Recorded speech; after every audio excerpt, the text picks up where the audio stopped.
So I'm here again. So this is my second project that I'm working with. These are the team members of my project. So in this presentation, I'm going to discuss about the design pattern recognition in industrial code using programming language model. So basically, my presentation outline is like first I will discuss about the motivation, why we are doing this. Later, I will discuss what is our objective. Then I will discuss what is our project proposed method, some results, and we have some conclusion, and very important, lastly, some important references. So we all are surrounded with softwares. We all know that everyone is using software. So are we ever think that which software uses how many lines of code? So WhatsApp, we are using WhatsApp. So it's like 1 million lines of code. And Google Chrome, like 6.7 million lines of code. And the modern cars that everybody is crazy of is like 15 million lines of code. So we are all surrounded with these softwares, and these softwares are like very bulky. So it requires a lot of human effort to make this. So what we are doing, we are trying to make this with this human effort. I mean, we are trying to reduce this human effort, and so that it will be easy for the developer to make the software more conveniently and don't require that much effort. So how we can do this? We can do by using by implementing design patterns. Of course, design pattern is like a reusable solution for any specific problem. And it is not like a final code. It is like, but it can be transformed into some of the machine code or source code. And it is like a template also. So if there are similar problems, so a specific design patterns can be used to other similar problems also. So it's like very important, and programmer encourage each other to use the specific design patterns in their project. So that is why we are trying to investigate design patterns in the source code. So how we can do this? We can use the analogy between the programming language and the natural language.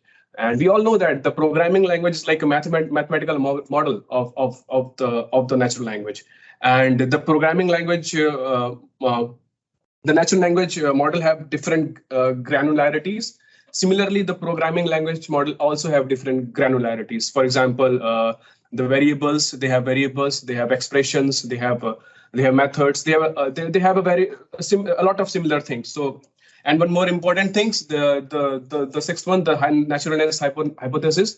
The naturalness hypothesis state that the software is a form of communication with a human, and and programming language corpus is similar to the human. Programming language corpus is similar to the natural language corpus. And the natural language corpus and programming language corpus can be used to make a better software engineering tool. So based on this motivation work, we are moving forwards to make a tool that can help us to detect or recognize the design pattern in the source code. So how we can do this?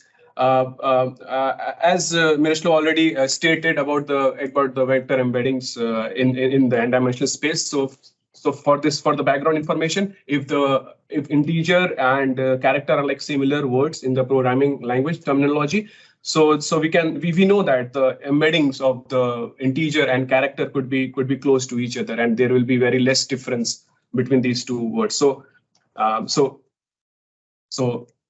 based on that, we have the objective. So we are trying to detect the design patterns. For initial investigation, we considered only singleton design pattern. Singleton design pattern is the simplest design pattern. It has only one class, a single instance, and it is very useful that it can coordinate across different systems. Later, we have another object. We are trying to recognize design pattern in the industrial code. So we built a very small model that can help us to recognize. For our investigation, we framed 3 research questions. The first research question is based on the to which degree a model can find a similarity between the singleton implementation and the non-singleton implementation. And what is the consistent ranking for the similarity? For the ranking purpose, we considered the cosine distance, the cosine similarity between programs. If the similarity between the program is higher, so we are making it rank a smaller rank, I mean closer one. And if the cosine similarity is big, then the ranking is also a big number. So the third one is like how the consistent of a rank. We also we also invited industrial experts to give the ranking to different programs. So based on that, we evaluated their ranking score and we compared with different models. So we investigated how consistent ranking between the programmers, I mean external experts, and the language models, and across both of them. So for our initial investigation, we considered 12 programs. These are only 11 because the one program is reference singleton program, which is the simplest singleton implementation. From program 1 to program 10 is the singleton implementation. We considered different size of programs so that our experimental could be diverse. We could have diverse results also, and the P11 is not a singleton implementation; it's a multi-threading implementation.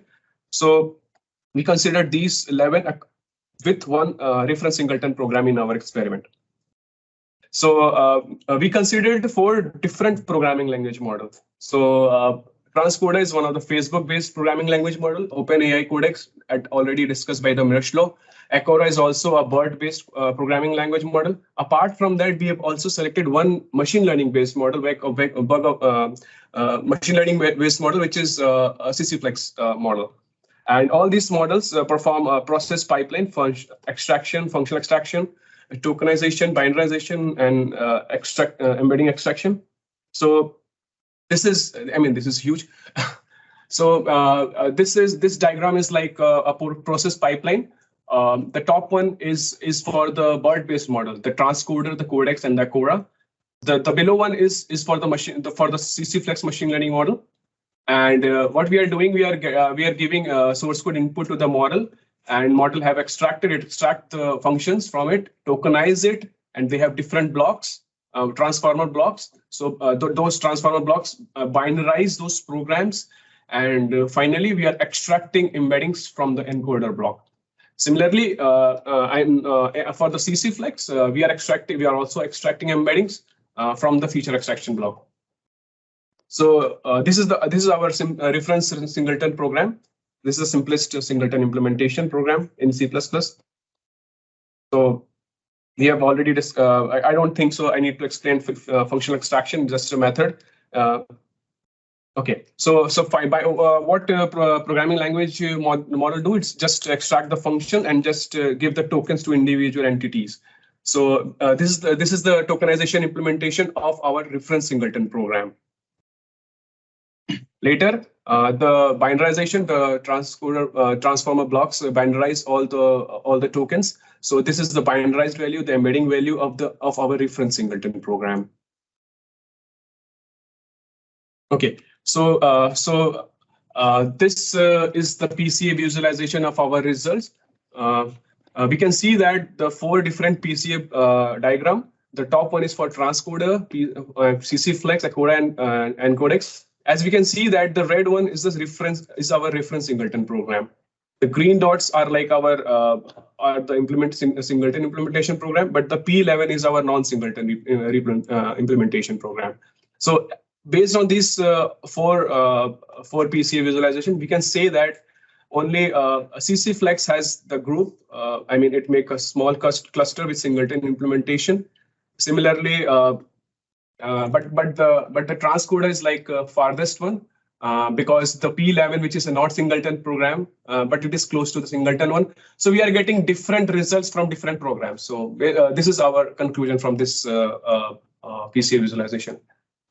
But as I already mentioned that I also invited 4 different experts, industrial experts, to give the ranking for those programs.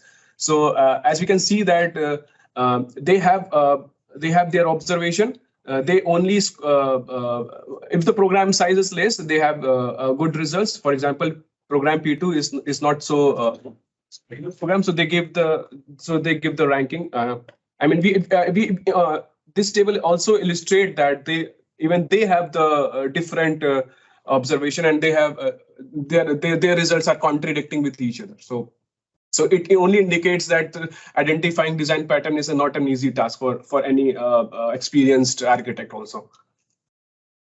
Quick question. Sure. Slide. What is the exact ranking here? I mean, are they saying that one example is more of a singleton than some other example, or what they say? Actually, the rank 1 indicates that the program P2, for example, expert 1 indicates that the program P2 is the closest to our reference singleton program. That is the closest. I mean, most similar. Okay. I mean, according to expert, if he or she is giving rank 1 to any program, it means that they assume that this program is closest to our singleton implementation, reference singleton implementation. So this is our this is the dendrograms visualization of our different PLM model. We can see that that only transcoder classify P11, which is non-singleton implementation, make a different cluster. Whereas the CCFlex, Acora, and Codex, they make, I mean, singleton, reference singleton make a cluster with all these programs. So we are getting different results across different programming language, across different kind of techniques also. So it's really, it really needs more investigation.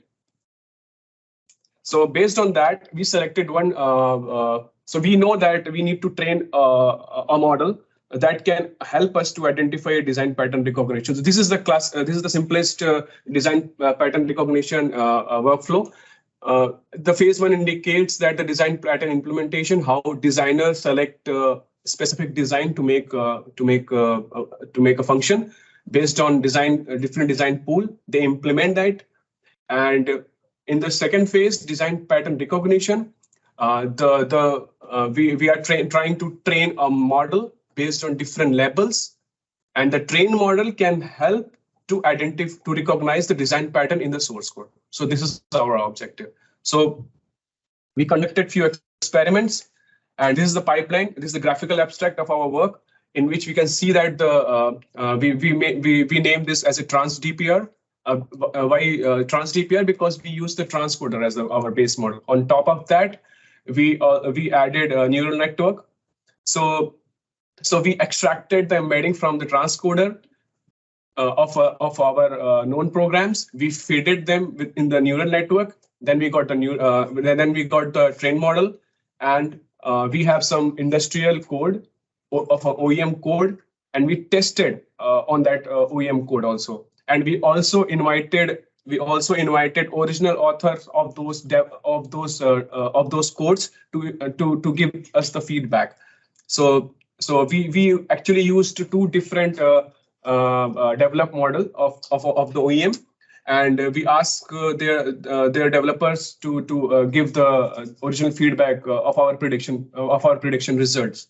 So this is the PCA visualization of those two modules. The first one, the rightmost one, is the PCA visualization of only one module, CSV module. The middle one is for the other modules, ED. The third one is for both CSV and ED. Here we also added a very new data augmentation method. We changed the sign of embedding to make it as a negative one. For example, if we have a singleton, we change it, we extracted its embedding and changed its sign. We just multiplied it with -1. We got another embedding. So we are assuming that if a particular program is following a singleton implementation, its augmented, I mean, its negative embedding will follow. Will be an imaginary program which could be anything but non-singleton. So we also do this data augmentation because we have very less data in our train set. And this is the original author feedback for our predicted results. We got 10 out of 16 correct results. So we still need to explore this, and we still need more data to train our model.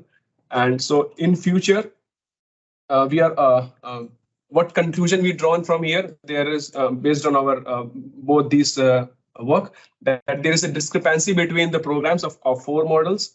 There's also a discrepancy between the 4 experts. Also, the model can distinguish the implementation from one another, and only 2 of them have the similar ranking.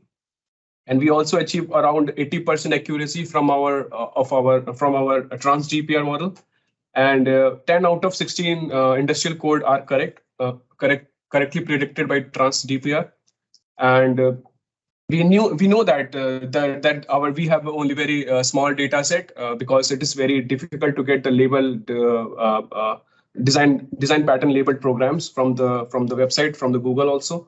So we are thinking to extend our work. So we have we are planning to extend our experiment. So we have generated 200K singleton implementation and another set of 2K singleton implementation to train and to conduct experiments on those 4 programming language model. And we are thinking to make another design pattern recognition and some industrial experts also. So this. Thank you. Yeah. Anyone? Yes, we have 5 minutes for questions or coffee. Yes, Ben?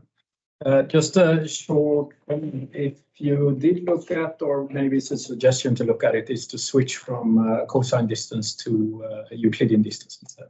Okay, actually, for the first study, we considered cosine similarity, not the cosine distance. Yeah. But for this study, I mean, the second work, we considered cosine distance. Yeah, so what I'm talking about is actually using Euclidean distance. Yeah, okay.